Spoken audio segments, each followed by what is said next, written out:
One, two, three. You're listening to The Kiss Project with Johnny Hill.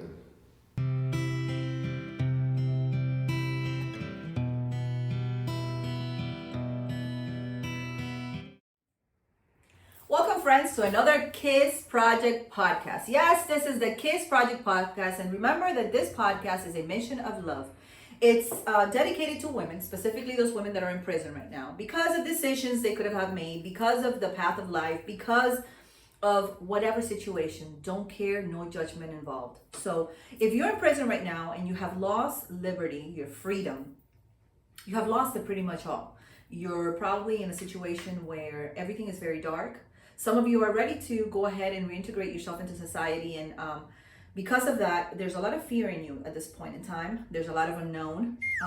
There's a lot of questions that are evolving inside as to how am I going to start all over again. And for you, is this podcast. It's dedicated to the strength, to the integrity, to the mission that you're going to have once you exit that prison and become a new human being, a new person. So we applaud you. We are standing by you. We support you, and we're here for you. So that's the mission of the KISS Project. Besides the fact that we're here also for all those women that have been physically, mentally abused, that have suffered abandonment, that have gone through situations in life that are absolutely impacting emotionally. So this podcast is for you. And the optimum goal of this podcast eventually is to be able to raise funds to support the women in prison, get some education, so they can reintegrate themselves into society and have a platform to stand on, the strength for a new beginning, and tools to be able to do that with. So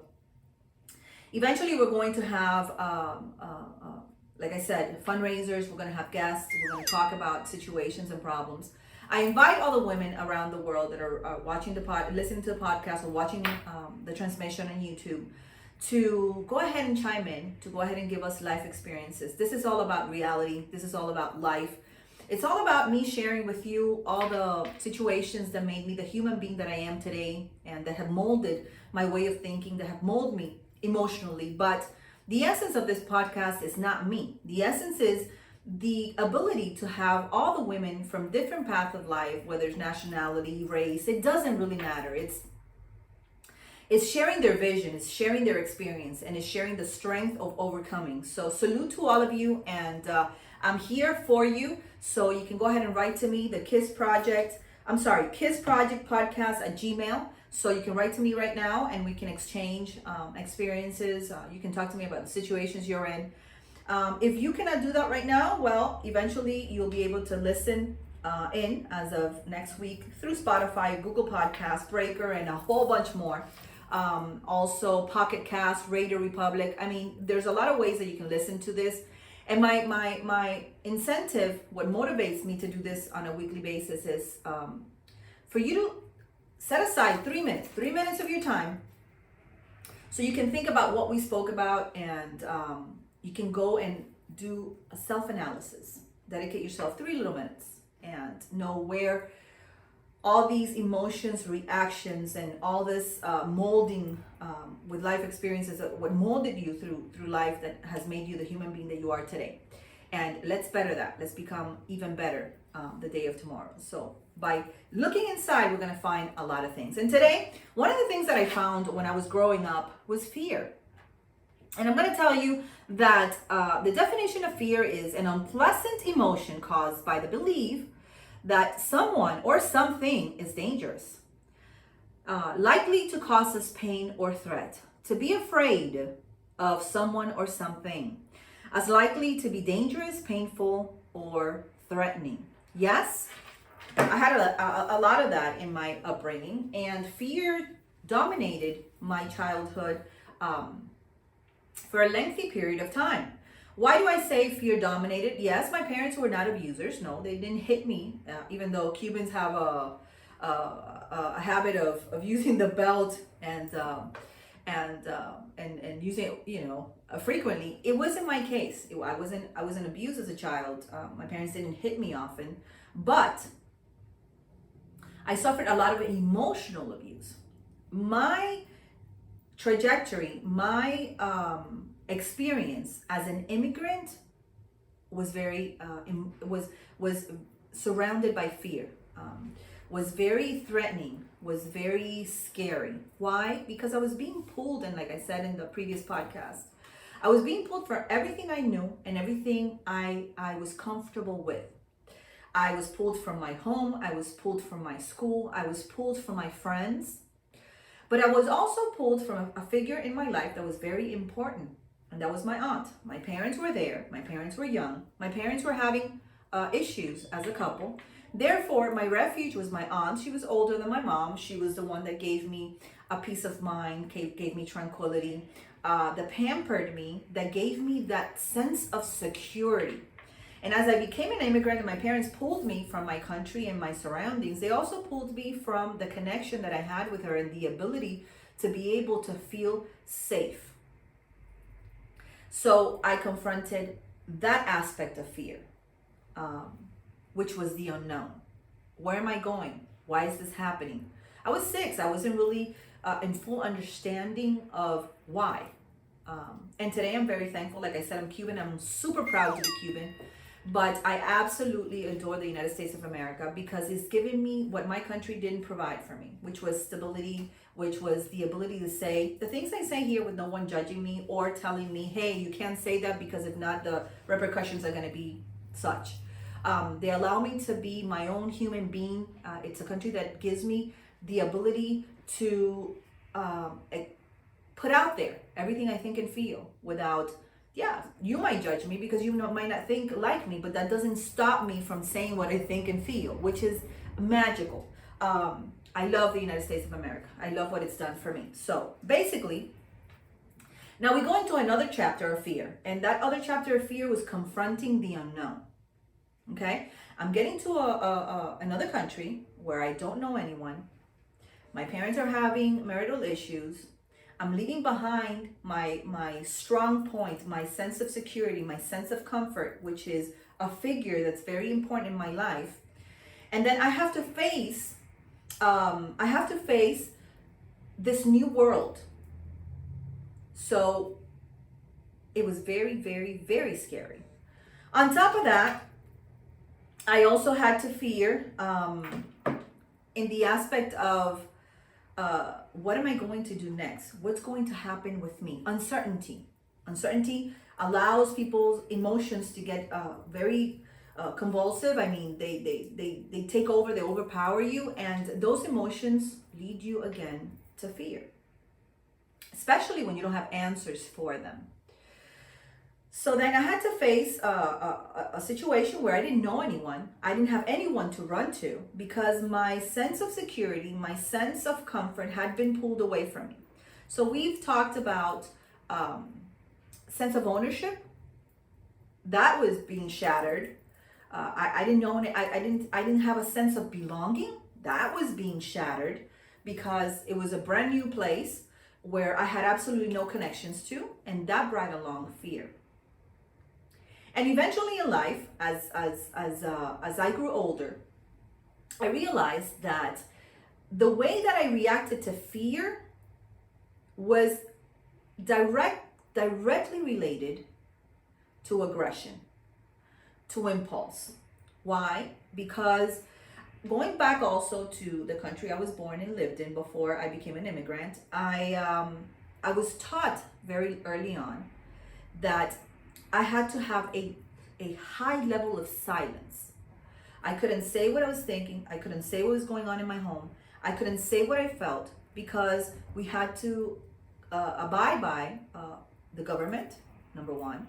I also had to abide by the rules in my house because if I said something that wasn't right, for example, my dad bought tile for the bathroom and he didn't have a special permit, or he didn't have a way to prove where he had bought it and why he was giving tile when no one else was having tile for their bathroom, that could have led him to prison. So as simple as that, those little insignificant things that we do every day without caring, without giving them the importance that they have, well, things as simple as that were hush-hush, were silenced, were intimate, were things we didn't discuss with the rest of the world, sometimes not even with other family members.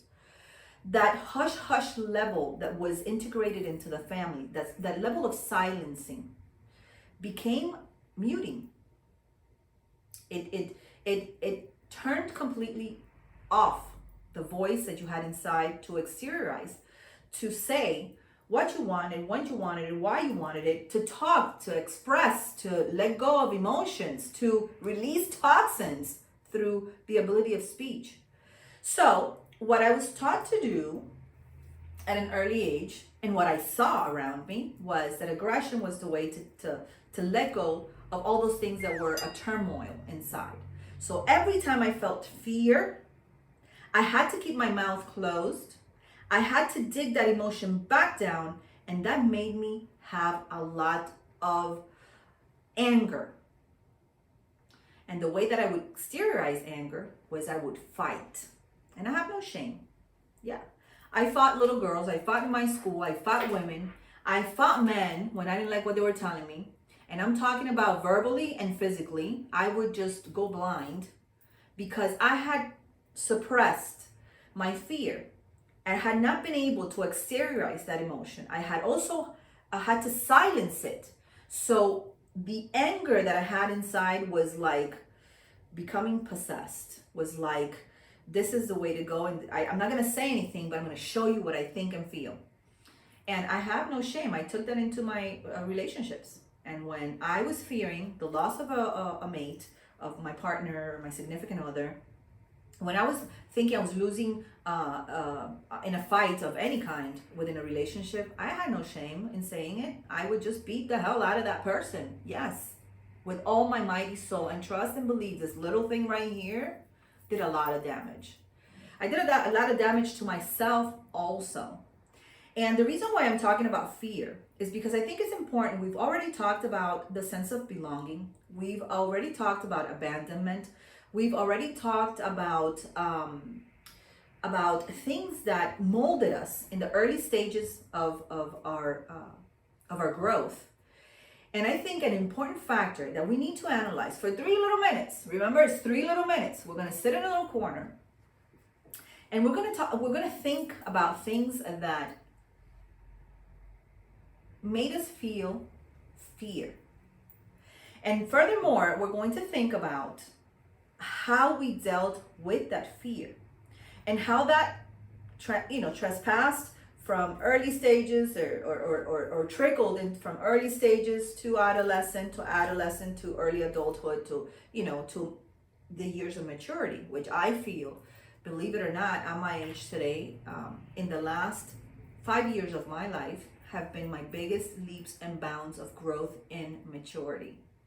And that came from self-analyzing, that came from being able to attach all those little, sparks that were loose, bringing them together and knowing how my circle is forming and why my life has gone the way it has because of my actions, because of my reactions, because of how I was molded. And then seeing the positive and the negative side to those little sparks, and decided, it's a decision, it's a conscious decision that you're going to take on a daily basis to be better, to learn from those experiences.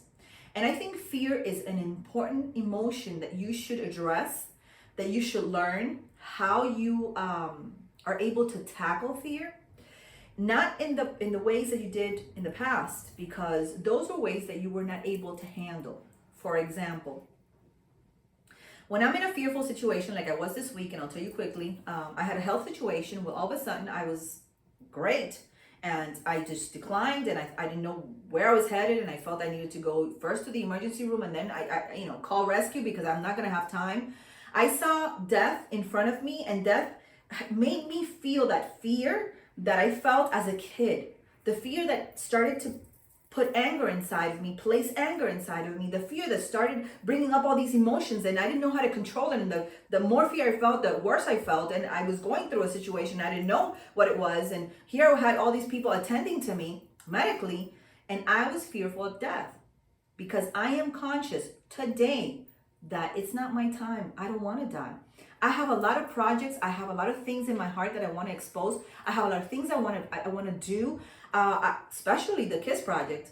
I want to be able to connect with women. I want to be able to bring my experiences to life and give life to the experiences of others. I want to exchange. I want to talk from a soul to soul perspective.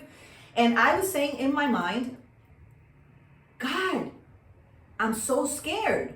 And then I thought, I've learned through facing other situations of fear, after analyzing how I reacted to them, that the one thing I have to think is that I'm going to be okay. Everything is going to be okay. Fear cannot take over me and possess me. I have to overcome that fear, and I have to think and analyze things the right way. And if I have fear in my brain, in my heart, in my soul, I'm not going to be able to think as to, what's going on and how to get out of it. So what I need you to do is to please sit down for 3 little minutes. Think about how you react to fear and what caused fear in your early stages. How to evolve and how to take that fear and make it a strength. And when you become when you become fearful of something, how are you going to address that in the second? What's going to trigger you to think everything's going to be okay? We're going to be fine. The honest truth is, no matter where we've been and what we've done and what we've suffered, we're here today and we're living.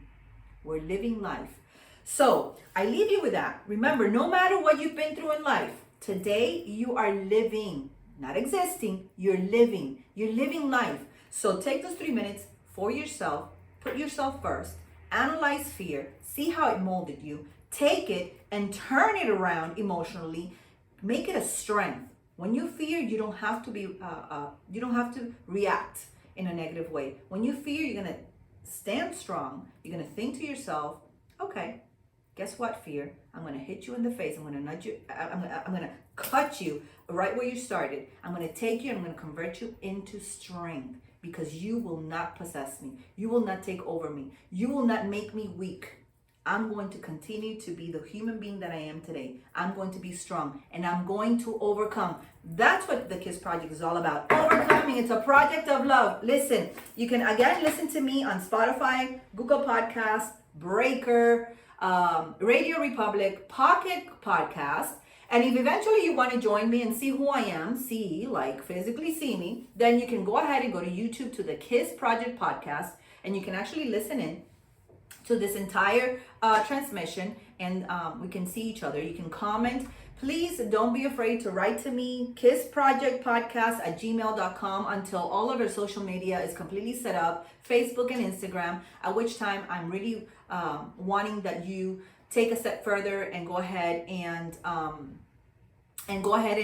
talk to me about your life experiences. I want to know who you are. I want to know where you've been. I want to know how you've overcome. I want to be able to meet you and be intimate. Let's be intimate. So the English podcast is going to be available on Thursdays as of 7 p.m. So you can look at it up again, like Spotify, Google Podcasts, and all the other ones I mentioned. Remember, guys, this is the KISS Project. It's a mission of love, and it's for all those women that are survivors, warriors, my girls, my team, and everything is going to be fine. My name is Johnny Hill, and I catch you on the next one. The KISS Project, baby.